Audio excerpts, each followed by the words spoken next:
Northern Powerhouse Rail is basically a lie. I mean, it's got absolutely no chance of happening in practice. It is bound to either never get started or to end up like HS2, i.e. get started, go wrong, and then get chopped by the Treasury. And the North would end up getting little or nothing from it.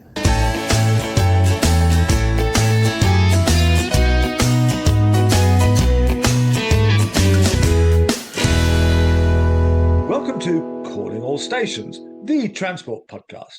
I'm Christian Walmer, an author and journalist who has covered transport for the past 30 years.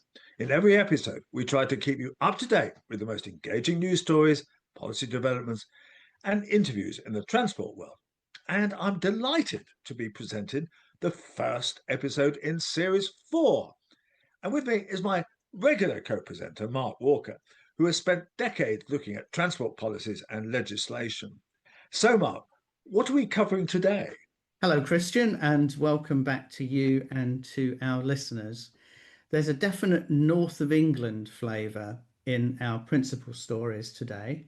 First of all, we'll be looking at the debates around Northern Powerhouse Rail and the publication of a new report that questions some of the current live proposals in that sphere. We'll also be examining a controversy in Yorkshire around the proposed filling in of a disused rail tunnel, which campaigners believe could be used for other forms of active travel.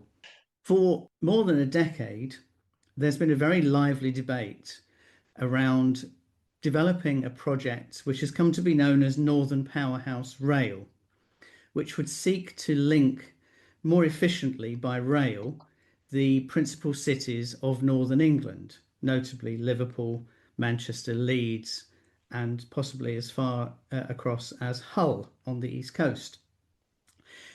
Before the recent Labour Party conference, it was suggested that the government was going to back the Northern Powerhouse Rail scheme, but no announcement was forthcoming. And in the intervening time, a new paper has been published which expresses some scepticism about the project. This is called Instead of High-Speed Rail, Northern Transport Schemes That Will Work. And it's been written by Andrew Gilligan, who was formerly Boris Johnson's transport advisor during Mr. Johnson's time as Prime Minister. It was published by Policy Exchange, which is a right-of-centre think tank. Christian has been to meet Andrew to discuss his findings. I'm with Andrew Gilligan, who has written a pamphlet about Northern Powerhouse Rail and how he sees it as a mistake on a par with HS2, which, of course, he campaigned against both in government and out of government, and as a long-time opponent of it, as actually have I. But his latest pamphlet is quite specific about really how not to spend good money after bad. And I thought I would catch up with him. And first of all, Andrew, let's say, what exactly is the argument in your pamphlet? So my argument is not that the North doesn't need better railways. It desperately needs better railways. But that Northern Powerhouse Rail is just an incredibly bad way of delivering those railways. Well, what is Northern Powerhouse Rail? So I found it difficult to find out. So what it's widely reported as, one of the interesting things we found, actually, we did some polling on this in government when I was transport advisor to the AM, and we found that most people in the North didn't know what it was. They thought it was just general improvements to the North Rail services, which they and I totally support. And me too, yes. But actually, the core of Northern Powerhouse Rail is a new build high-speed line between Liverpool and Leeds via Manchester. And yes, there would be some parts of it used to include things for Sheffield and Hull and things as well. Maybe some of the trains would go off the new build high-speed line. But it's high-speed line all the way through. High-speed line. Starting with the section between Manchester and Liverpool. Yeah. And that's the basic proposal. And some of it was originally going to be shared with the northern leg of HS2. About the last 15 miles into Manchester from Liverpool, from a place called Millington near Manchester Airport into central Manchester. That section is going to be jointly shared with HS2. So that's the basic proposal. And what we understood from briefings over the summer is that the government was going to make some kind of commitment to at least the Liverpool-Manchester element of that line. Yes, there's been lots of noises off. There's been kind of obviously briefings to newspapers about this, and even a sort of semi-announcement. Or we're going to do Liverpool to Manchester. Yes. So the case I make in this pamphlet for Policy Exchange, where I work now, is that this is an absolutely insane way of delivering better services in the north, and even between Liverpool and Manchester, because obviously the basic problem, Liverpool is almost exactly west of Manchester, but this new line would first go 8 to 10 miles out of Manchester in the wrong direction, roughly south. Only then would it turn west towards Liverpool, and as a result, the journey from Manchester to Liverpool would actually be longer on this multi-billion-pound high-speed line. It would be longer than it is now. Do we know where it would start? It starts on the Liverpool South station. Well, part yeah. So broadly, what the current plan on the table is appears to be kind of like new build high-speed line south out of Manchester, under in an 8-9 mile long tunnel under the suburbs of southern Manchester, down to somewhere near Manchester Airport, and then a bit more high-speed line onto Warrington, and then it joins what's called the Fiddler's Ferry line, which is an existing conventional freight line, not used at the moment, but still there, to Ditton, near Liverpool, which is where the main line from London to Liverpool comes in at the moment. And then it looks, I think the plan is to follow that to use that conventional main line into Liverpool. Although actually, in the document the mayors of Greater Manchester and Liverpool City Region have put out demanding it, that section is shown as dotted lines. So I think they might also want a new build underground line, a new build station in Liverpool. So what's there not to like, apart from the fact that it's going to cost a lot of money? It's an extraordinarily bad way of even just serving that journey. So the official rationale of going 8-9 miles in the wrong direction, south rather than west, is that you serve Manchester Airport. But actually, the Northern Powerhouse Rail station at Manchester Airport wouldn't be at the airport. It would be about a mile away from the airport, on the other side of the M56 at Davenport Green. You'd have to get a bus or a tram to the airport. So journeys to the airport would actually be slower, or at least no faster, than they are under the current conventional service, which goes right into the heart of the central terminal area. So it's a truly insane way of even serving Liverpool-Manchester. And more broadly, I mean, look, public transport is a network, and the way you improve public transport is you improve the whole network. You basically, you need to make it easier for people in thousands of places to travel easily door to door, often by connecting from a train or a tram to the bus. Improving public transport does not mean grafting one or two new high-speed lines. This is a point-to-point thing, isn't it? Yeah. So it wouldn't have many intermediate stops. It would be a high-speed line. So what they're doing, the whole approach at the moment has been called by somebody else, actually, Ian Ray, who's the Professor Emeritus at the Heseltine Institute at Liverpool University, coiner of the Northern Arc concept. He put it better than I could. He calls it projects without a plan. What it is dropping these isolated high-speed rail schemes, serving a handful of places on what are still otherwise a decrepit network. And that is a deep mistake. It's terribly expensive, and it won't help the vast majority of people. So how's this come about? How have they kind of messed it up to that extent? Is it because they were building HS2 and then they've abandoned that? I think, so the official reason they're building it the wrong way is to serve the airport. But like I say, it won't go anywhere near the airport. You'll go a mile away from the airport. Right. So the real reason, I'm sure, is that bit in the wrong direction was originally slated to be shared with HS2. Yeah. The HS2 southern bit, or the HS2 bit to the Midlands. HS2 phase 2A. It was cancelled in 2023. What's not to like about that, apart from the fact that it's going to cost a lot of money? It's an extremely expensive and inefficient way of solving the North's transport problems. It won't solve them mostly. So the main problem of the North Railways, the main capacity problem is not on links, i.e. kind of lines between cities, between places. It's at nodes. It's where the trains all converge. overwhelmingly on central Manchester and central Leeds. And Northern Powerhouse Rail, obviously it would help to some extent, but not very much for an enormous amount of money. HS2 would help to some extent, but not very much for an enormous amount of money as well. So there's 59 trains an hour to, from and through Manchester Piccadilly Station. HS2 would take 6 of those trains out of the station. Northern Powerhouse Rail maybe another 7 to 10. So you create capacity of about 25% for billions of pounds, tens of billions of pounds. There are much better ways. So what would your alternative be? Because you've suggested a crossrail, but that would equally be expensive. So it would be expensive, but it wouldn't be anything like as expensive as a new high-speed line. So, Northern Powerhouse Rail, just the Leeds to Manchester section alone, we costed at £36 billion in the integrated rail plan in 2021. That's 2021 prices. It would be 45 or so now.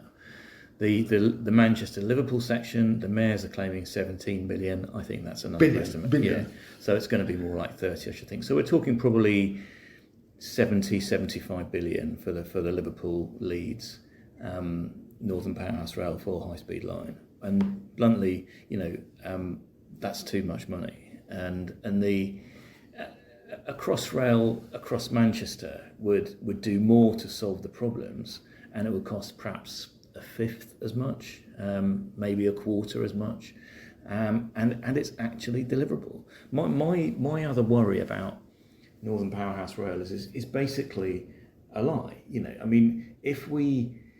It's got absolutely no chance of happening in practice. It is bound to either never get started or to end up like HS2, i.e. get started, go wrong, and then get chopped by the Treasury.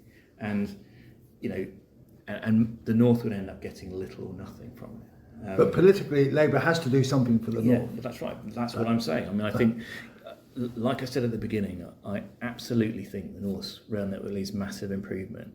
But a couple of isolated high-speed lines plonked down on is not the way to deliver that improvement. But are you you've always been against HS2. Isn't this just your prejudice against HS2? I'm not against all high speed. I supported HS1, for instance. It was a sensible scheme. It was delivered relatively effectively. It connects to a big continental network. You've got the distances at which high-speed rail works. Because that's the other problem with high speed in the north and in England generally. It's a small place. The distances between stops in the north particularly aren't great enough to allow the trains to reach high speed. So the maximum distance on Northern Powerhouse Rail between Manchester and Bradford would be about 30 miles, just over 30 miles. That's not long enough for a high-speed train. Well, Hull to Liverpool is 150 miles. Yeah, but obviously, you've got stops in between, haven't you? Quite a lot of stops, yes. Yeah. So, and on the Liverpool-Manchester section, you'd have 3 intermediate stops in about 40 miles, and so you'd be building a high-speed line on which trains would never be able to reach high speeds. High-speed works high-speed works best at distances between about 300 and 500 miles. That's when you can start making significant difference in journey times. And Britain hasn't got many of those distances. Obviously, all England's main cities, apart from Newcastle, are all within 200 miles of all the others, or less. But you were responsible for advising Rishi Sunak at the time that he cut what was probably the more useful part of HS2, which was the link between Handsacre Junction, Birmingham, and Crewe. Do you think that was justifiable? I kind of think, look, if you're in a hole, stop digging. Don't throw good money after bad. Because doing phase 2 would have been an extra 40 to 50 billion pounds. And can we seriously say that should be the country's highest capital spending priority at a time when, local transport is crumbling, public services of all sorts are in trouble, we need new homes, new reservoirs, new sewage treatment plants, new spending on defence. And like I say, even if you believe that the West Coast Main Line is full, which I don't, even if you believe that a new high-speed line is the only way to tackle that, which I don't, can you honestly say that it should be the country's number one infrastructure priority? It shouldn't. Not even the number one infrastructure priority in transport. The number one infrastructure priority in transport is to improve the often dreadful local and regional services around our biggest cities in the north and the Midlands. That's what drives growth. Better buses, better buses, better suburban trains. Yeah. What Transport for London has done in London. We forget that 20, 30 years ago, the London transport system although more heavily used than most regional transport systems, was also in a great deal of trouble. And significant and sustained investment on a planned and network basis, that's what you need. So you need lots of little things. You need contactless ticketing, better buses, more bus lanes, upgraded conventional lines, new stations. That's what you need. You do hundreds of little projects, not one or two big iconic schemes dropped down on a still decrepit system. Okay, well, what about the West Coast Main Line? Because you may dispute the fact that it's full, but it is pretty crowded, and it certainly could do with some relief.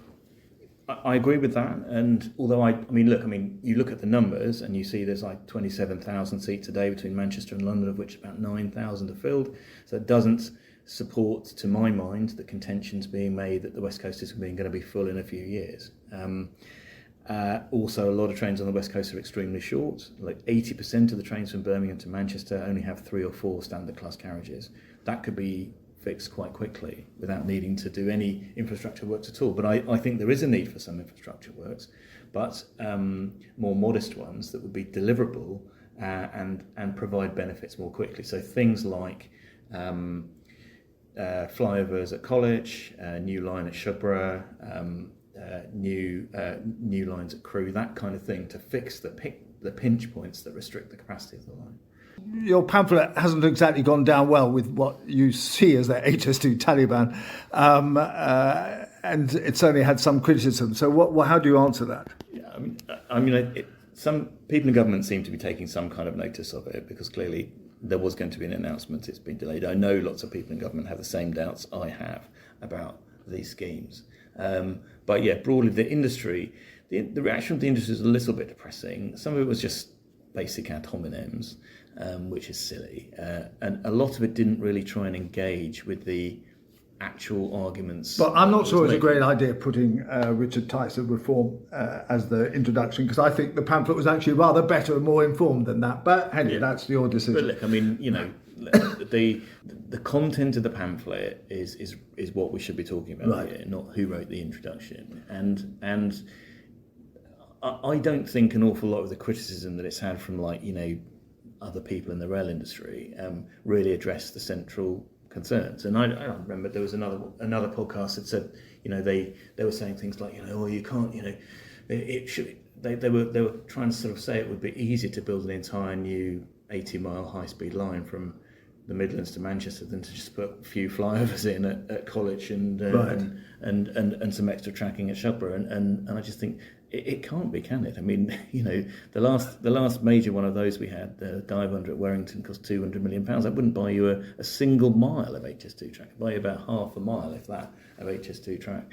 And I remember one of your colleagues at Rail wrote something that said something like, it's a mistake to say that the Leeds mass transit can take services out of Leeds station, one of the other northern pinch points, because the first line they're planning isn't on a rail route. Well, and that my response to that was simply that just demonstrates the tragic lack of joined up thinking in British transport policy. How can it possibly be right for the people planning the West Yorkshire mass transit system to do it in a way that's completely isolated from the rest of the rail network, not to consider the benefits it could bring to the rest of the rail network? Because clearly that Leeds is the second most important pinch point in the north.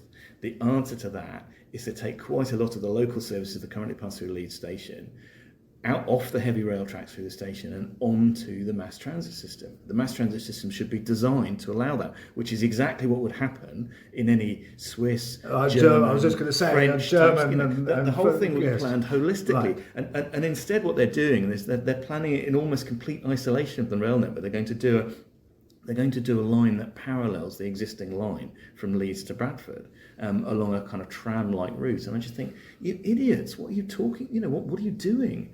And why does nobody think in a joined-up way in this country? Yes, I was taken with something you said, actually, was you said that Northern Powerhouse is a bit of a lie. By which I understand you mean, well, there's not going to be the money for that. Look, there's no hope of the money. If we can't even find the money to finish off the Midland mainline electrification, if there's even doubts now about the full electrification of TRU, the Trans-Pennine Route upgrade, there's some talk that they might not fund the electrification of Stalybridge to Huddersfield.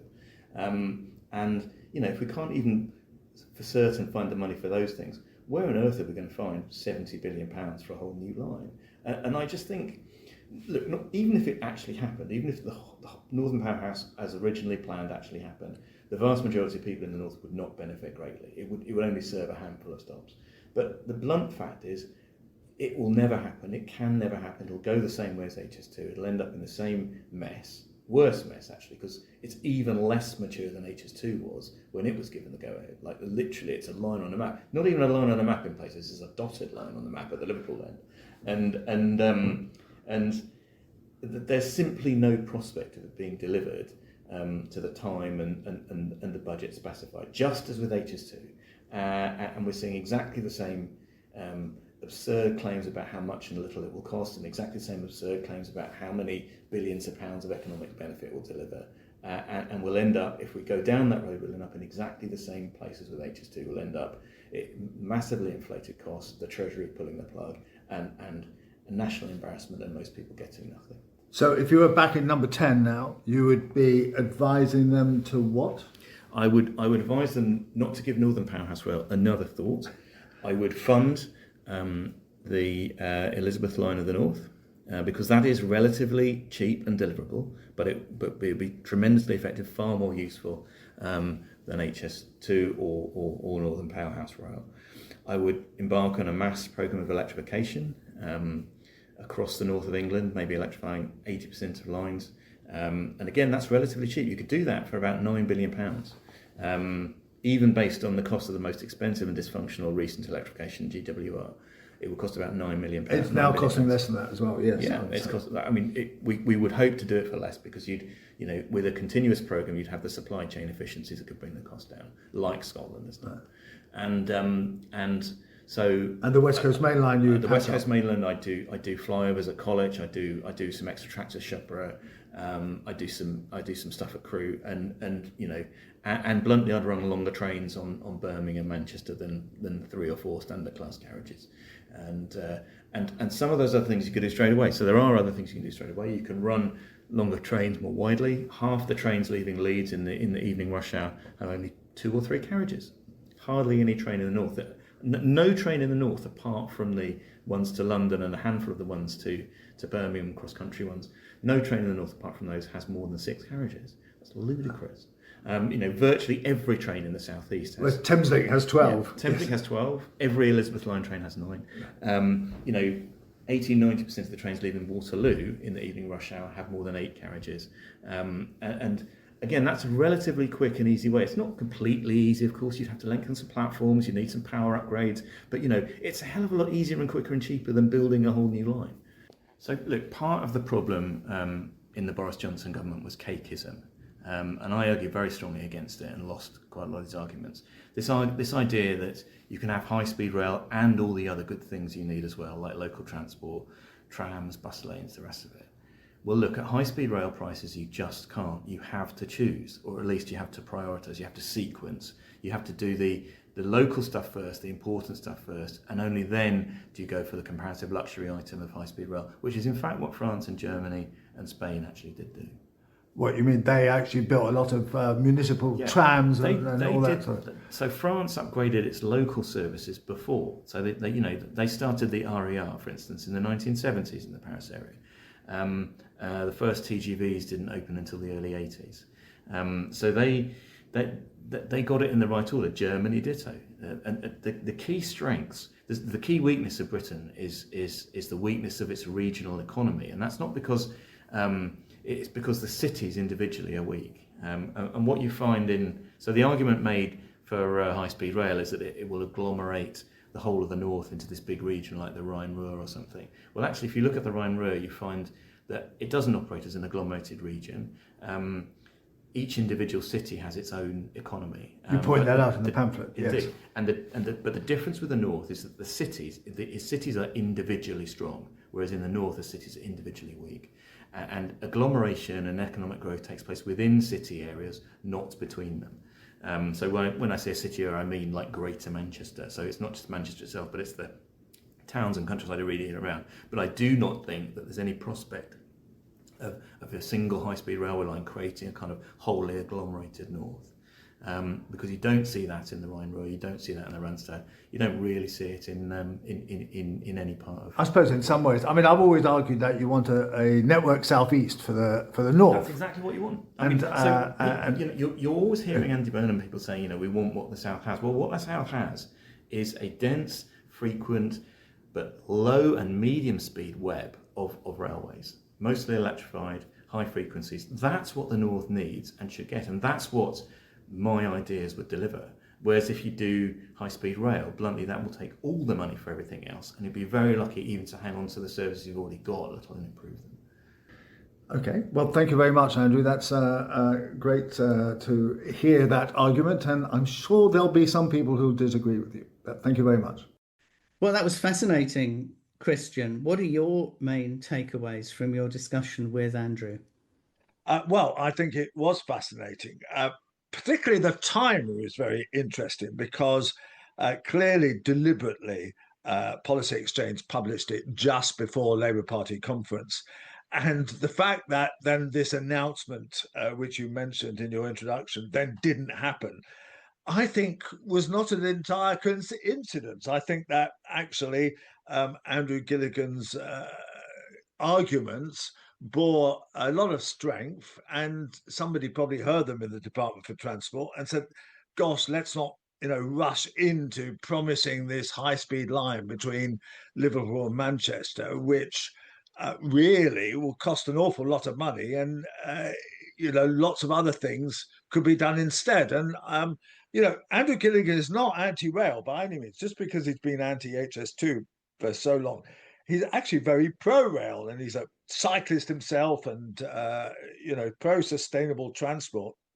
But I think he has highlighted the fact that this is the wrong scheme to go for. I suppose in many ways the controversy, but perhaps it was deliberate controversy that was stirred up by the paper, was because the foreword was written by Richard Tice MP, one of the leading figures in the Reform UK party, and it was published just after the Reform UK party conference as well, when they were sort of riding high in all of the headlines. So Andrew's paper kind of got associated with Reform, and maybe that's detracted from the seriousness with which his proposals have been taken. Absolutely, yeah. I mean, I asked him about that, and he said, well, they did that deliberately to get some traction on it, and in that respect, it was successful. But I think that people who focus on commentators on the railways and politics and whatever might have dismissed it somewhat as a bit opportunistic, which I think is a shame, because I think much of the argument in the pamphlet, and I hope that people get hold of it and read it, it's available online, of course, we'll see that there's a lot of force behind that argument. And as Andrew Gilligan said, he's got a very good idea for a sort of crossrail for the north. It would be cheaper than what they're actually suggesting, and a lot more useful. So I hope that this is not dismissed, and that when the government eventually comes out with some proposals, it will take heed of them. It's worth noting that my sources in the rail industry do suggest that there really isn't any more money available. And so it's going to be very difficult for ministers to come up with something positive out of that without committing vast amounts of new money. And actually, I think we should conclude by saying that if somebody from the campaign in favour of Northern Powerhouse Rail would like to come onto the podcast and talk to you, we'd love to hear from them. So do get in touch. Great idea. A couple of years ago, there was a major scandal over the fact that National Highways, which oddly is responsible for a lot of former rail infrastructure, was going around infilling the space below bridges on the very spurious grounds that they presented a danger as these bridges were supposedly about to collapse. In fact, it was later shown that this was just not the case. And fortunately, a very successful movement by heritage campaigners put a stop to that. But now there's another scandal brewing over a long tunnel between Bradford and Halifax. And I went along to talk to Graeme Bickerdike, who is one of the leading lights in the campaign, about both the former issue over infilling bridges, and also the proposals about the tunnel between Bradford and Halifax. Graeme, talk to us first of all about your campaigning over the Highways Agency's attempts, or Highways England as they are now, attempts to close off these bridges. I remember kind of supporting your campaign then and writing about it, but what on earth was all that about? They're actually national highways now. They Oh, were they're highways national highways. when we Sorry, started. okay. They were Highways Agency when they took on 3,000 legacy structures. And I think you mentioned English heritage. They were nothing to do with it at all. No, Highways England, I said. Highways England, right. Yeah. Basically, the Highways Agency inherited 3,100 structures when British Railways Board residuary became defunct. They are the custodians. They're not actually the owners of the structures. The Secretary of State owns the structures. But National Highways maintains them on the Secretary of State's behalf. It was never a very comfortable custodian. I don't think many people thought they were the appropriate custodian. It would be better off with a railway body, but it was not possible to transfer them at that time to Network Rail because of the way Network Rail was constituted. So they ended up with National Highways, who regarded them as liabilities. Well, even things that weren't on the roads that they controlled. They controlled all these bridges and structures that weren't anywhere near their main network of roads. Correct, yes. Nothing Right. to do with the strategic road network at all. They were 3,000 plus legacy railway structures that were previously British Railways Board residuaries, Right. and then got transferred to the Secretary of State when BRB was abolished. Right. So they regarded these things as liabilities. I don't think initially they wanted anything to do with them, but they were lumbered with them. And because they were basically being managed by a very small group of people, sort of buried away within National Highways, nobody took a lot of notice of them. And one of their key things was to reduce liability in terms of their reputation and in terms of finance. And so what they wanted to do was demolish a lot of structures. They had an aspiration back in 2016 to demolish about 10% of the estate, 10-15% of the estate, which would be circa 300 or 400 structures. My God. But they were successful in filling a lot of structures. They infilled, I think, about 50 between 2013 and 2021, including some that had potential for reuse as part of greenways, cycle routes, and one or two. Footpaths, yeah.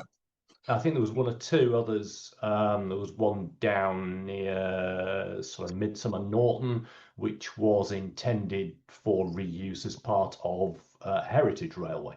So this was a program of works that was detrimental to future transport use and was really prompted simply by a desire to reduce liabilities. And largely took place out of the public eye. We didn't know much about this. Generally speaking, no. Early on, the infilling schemes were generally subject to planning applications, but they then became quite adept at using permitted development.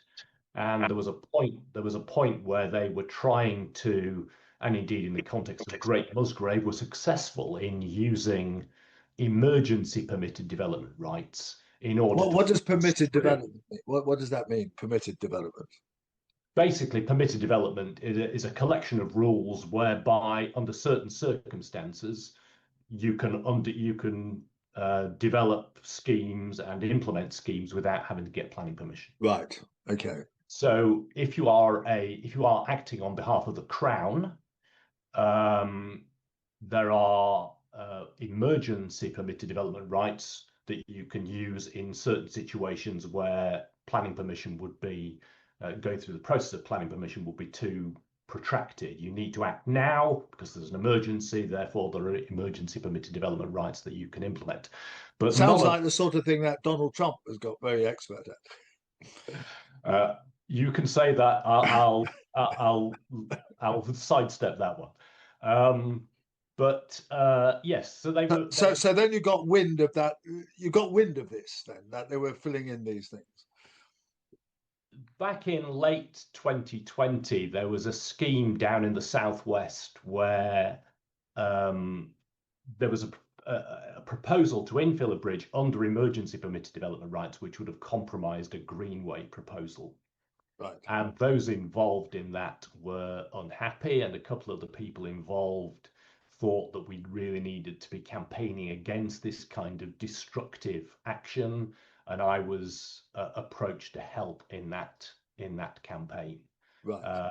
And when we looked into it, we discovered that their aspirations were to get rid of over 100 structures through infilling or demolition without there being any analysis of what the benefits of those structures were in terms of their heritage value or in terms of their repurposing potential going forward. Right. And then you won that particular campaign, did you? Well, we lost a few, though. Right. Unfortunately, we were a bit too late in terms of 3 or 4 structures that were infilled under permitted development, emergency permitted development rights, errantly. But in the case of Great Musgrave Bridge, which was the poster boy of the campaign, if you like, the one that attracted fame. Yeah, they infilled that bridge without any consultation with the 2 heritage railways that intended to relay the line underneath it. They didn't speak to the local highway authority. They didn't speak to the parish council. This was where? Sorry, where is Great Musgrave precisely? Great Musgrave is near Kirby Stephen in Cumbria, beautiful part of the world. And there's the Eden Valley Railway based at Warcop. There's the Stainmore Railway Company based at Kirby Stephen East. And they've aspired really for 20 years now to reconnect their lines right the way up through to Appleby. Brilliantly, they did infill it. And in an absolutely hideous way, there's this fantastic photograph, which I think you took or somebody took, of this concrete mess. And then you managed to get this reversed, haven't you? There was a concrete mess. Yes, absolutely. They carried out the works. Actually, when they started the works, there was a local outcry, and the local planning authority approached National Highways and said, actually, we don't want you to do this. Please don't do it until we've decided whether you need planning permission. But they implemented emergency permitted development rights, which basically meant they could get on with it with or without permission. Because they claimed that the bridge was going to collapse, didn't they? They claimed a lot of things that were complete and utter rubbish. Right. Why they did that isn't really clear, because if they genuinely believed some of the things that they were claiming, then they are incompetent and shouldn't be anywhere near these kind of structures. But they were probably saying it for other reasons, that they were having to justify why they were using emergency rights when that was clearly not appropriate for them. So despite the council telling them not to do it, they did it. Correct. But the problem with using the emergency permitted development rights was that unless you have the permission of the local planning authority to retain whatever you've done, the default is that you have to remove it. So having gone down this road of basically telling the local planning authority to go and put their heads where the sun doesn't shine, they were then forced to apply for retrospective planning permission, which they didn't get. 911 people objected. 2 people wanted it retained for reasons that are best known to them. And a year later, following an enforcement notice, the infill was removed. So Great Musgrave Bridge is pretty much back in the condition that it was. It's in a little bit worse state because removing the concrete didn't do it any good. But it's now regarded as having a capacity of 137 tons, which they claimed more than sufficient for a little rural lane. They claimed it couldn't carry 6 tons or something, didn't they? They claimed it had an assessed capacity of, this is testing my memory, either 17 or 18 tons. Right. But they were using a capacity assessment that long since passed its sell-by date, had various problems with it, and should never really have been relied upon for decision making, but they did rely upon it. but the current capacity assessment is something like 137 tons. This is Graham. You say this in a rather flat way, but this is a complete and utter scandal. I mean, it's just quite. I mean, I'm amazed that you can keep your cool over this. I mean, just the waste of money and the deceit and the. I mean, Yeah. it's a great scandal, which is why I'm very happy to get it on the podcast. So, what just before we get on to Queensbury Tunnel, what did this little exercise do you think cost them in terms of filling it and unfilling it? Well, in terms of Great Musgrave, it cost them 100 was it 124,000 ish to fill it in, Yeah, and I think it cost them 352,000 to uninfill it. So the taxpayer has spent about £500,000 on infilling and uninfilling Great Musgrave Bridge. There are all sorts of scandals that went on here. They effectively tried to bribe the local planning committee into granting planning permission for the retention of the infill by saying we will spend £400,000 on structures we don't own elsewhere up the Eden Valley if you grant us planning permission to keep this infill. They are scandalous. It's a scandalous organisation, is National Highways. Some of what they were doing was just breathtaking. They are better now. The government, shortly after Great Musgrave happened, the government stepped in and said, right, you're going to have to pause. We want a proper process of consultation, stakeholder engagement. That's now in place. It's a bit of a tick in the box.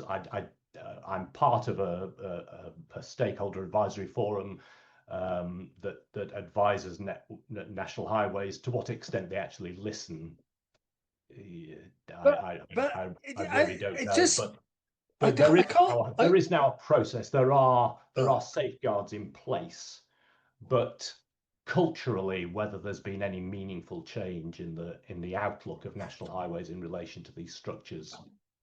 Well, Not that's an interesting point. I can't get my head around why they should want to bother to do this with so much effort and kind of almost viciousness, antagonism for not very much saving very much money and angering a lot of people.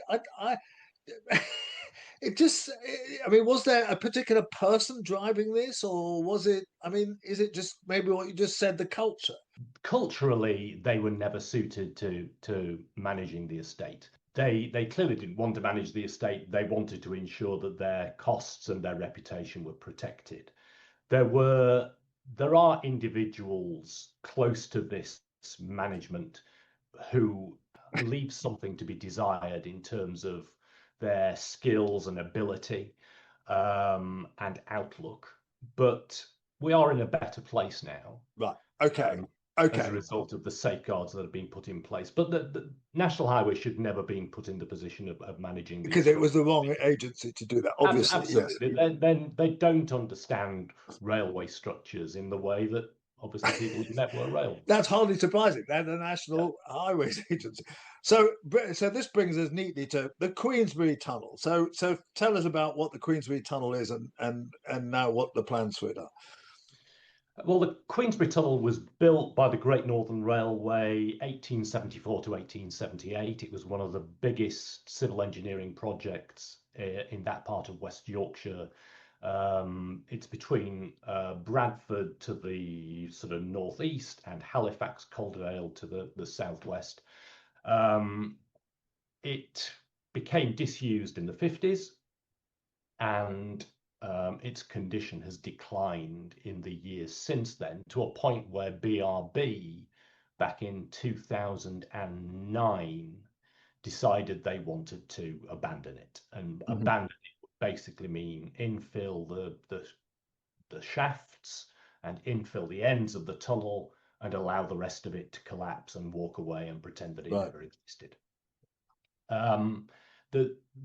The view of the local community was that if you're going to spend a lot of money on this structure, wouldn't it be better to spend it in a way that the public derives some social and economic value going forward?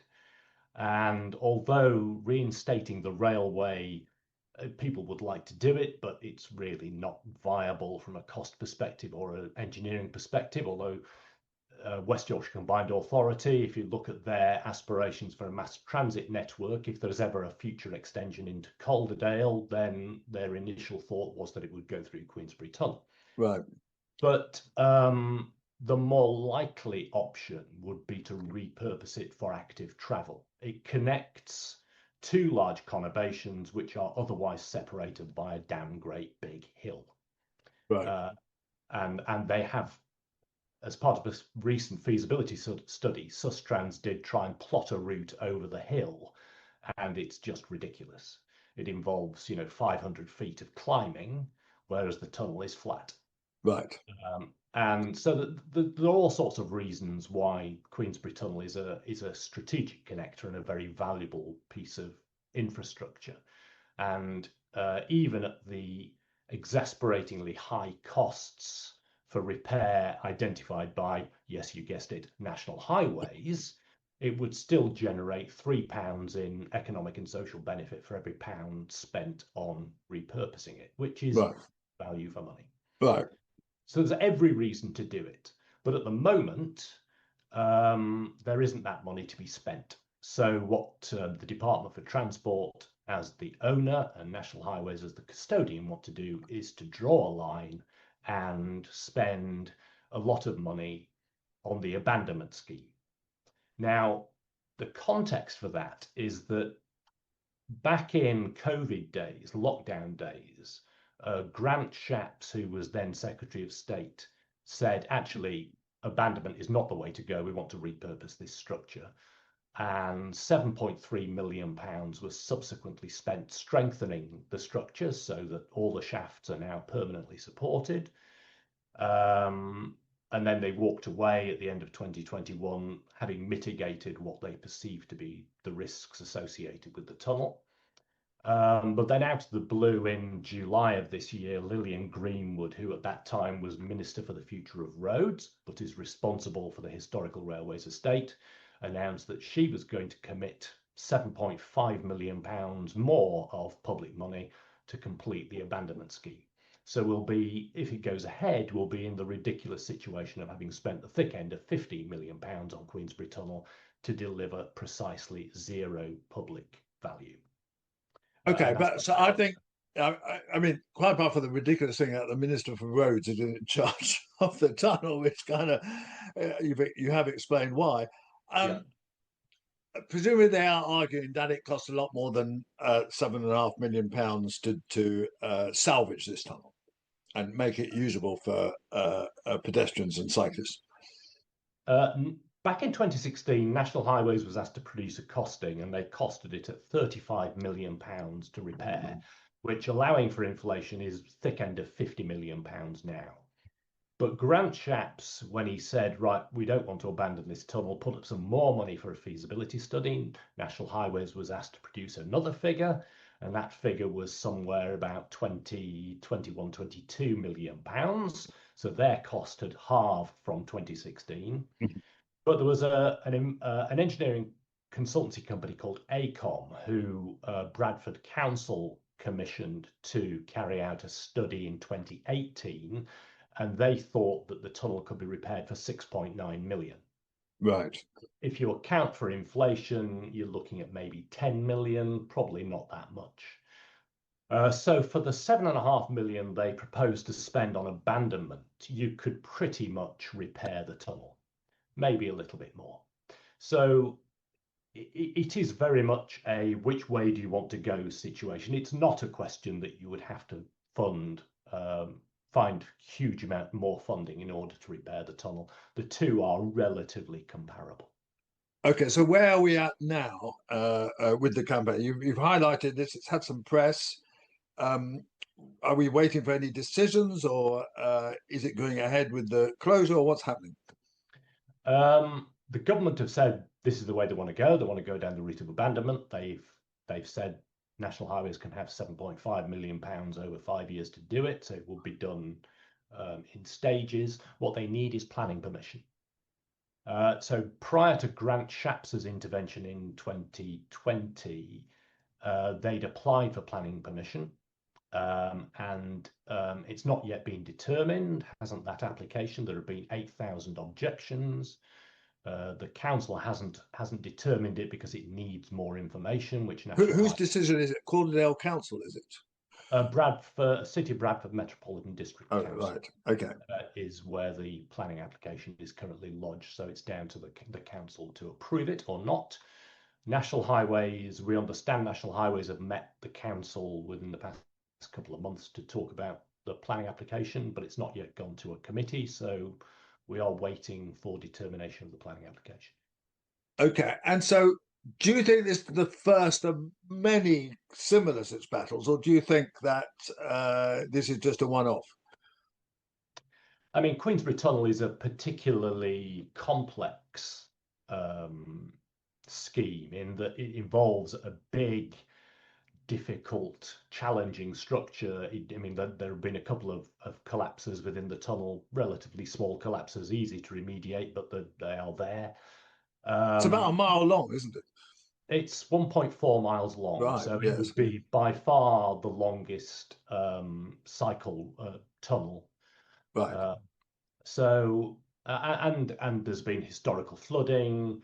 Getting a route out at the south end is doable, but not as doable as we would like it to be. But you know, it's a transport asset, and lots of people can see the value in it. It would be a tourist attraction. Hey, Britain's longest cycling tunnel. You know, I mean, that would be exciting. Yeah, absolutely. I'll come up and visit it. You know, I'm a cyclist. You know, we look forward to that. I mean, if you look at the Monsell Trail in the Peak District, you look at what happened in Bath with the Two Tunnels route.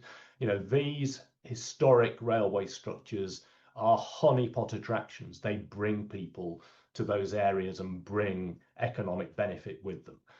And you know, we're talking about an area with a certain amount of deprivation, West Bradford, North Halifax. They could do with those kind of benefits. So absolutely. I just did a park run on the Monsell Trail a few weeks ago, a new park run that they've set up because of the Monsell Trail, and there was 400 people there on a Saturday morning in pretty much the middle of nowhere, because it's nowhere near even the local town. So, which is Crowform, I think it's called. And you know, that was 400 people who wouldn't be there otherwise. You know, so exactly the same sort of thing. I mean, you know, and they all went, they had cups of tea and breakfast in the local cafes and stuff, and you know, that was 400 people generated by the fact they'd opened up this trail. You speak to the Peak District National Park Authority, they would tell you that the Monsell Trail delivers huge economic benefit to that area, and the same story in Bath, and the same story up and down the country now. If you look at Chepstow, where Tiddenham Tunnel was repurposed recently, these are all facilities that bring people into those areas, and that's what those areas need for an economic boost. Queensbury is unique because it unlike the Monsell Trail, unlike Bath, it connects big conurbations which cannot otherwise be connected for active travel. So it's not just about tourism and leisure use. It would be a reasonable, practical alternative for commuting. If you needed to commute from Halifax to Bradford, the roads are pretty awful round there. Rail service isn't great. You could get on your bike and you'd have a flat route between the two places. So Queensbury ticks all the boxes. But unfortunately, we have custodians who are determined to get rid of it, as opposed to investing that public money in a way that delivers benefit. And given the situation we find ourselves in economically in this nation, to spend millions and millions of pounds on something that delivers no benefit is just breathtakingly ridiculous. Well, Graeme, that's a fantastic way to end this. You know, every best wishes in your campaign. Certainly come back on the podcast if you have other news to tell us about it. But, you know, I'll be up there as one of the first people to cycle through it when you win your campaign, which I'm sure you will. Thank you very much for that. Thanks, Christian. Here's Christian's final thought from the Departure Lounge.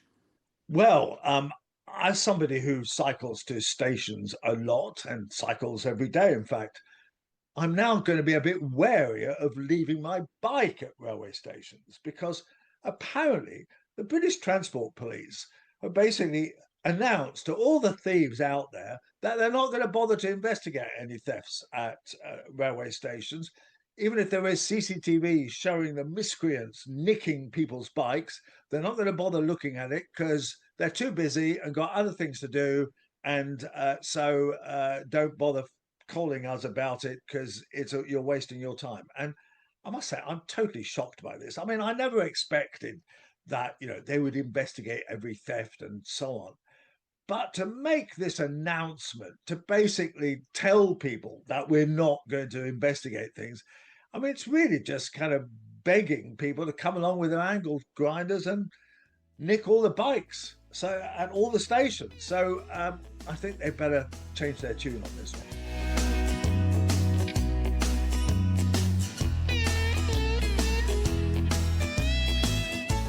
Calling All Stations, the Transport Podcast with Christian Walmart, is produced by Cogitamus Limited, a leading provider of public affairs consultancy services in the sector. We hope you've enjoyed this episode. If you have, please consider giving us a 5-star rating with whichever platform you use. Do follow us on social media channels, including Blue Sky, Facebook, and X, formerly known as Twitter. Our handle on X is @AllStationsPod.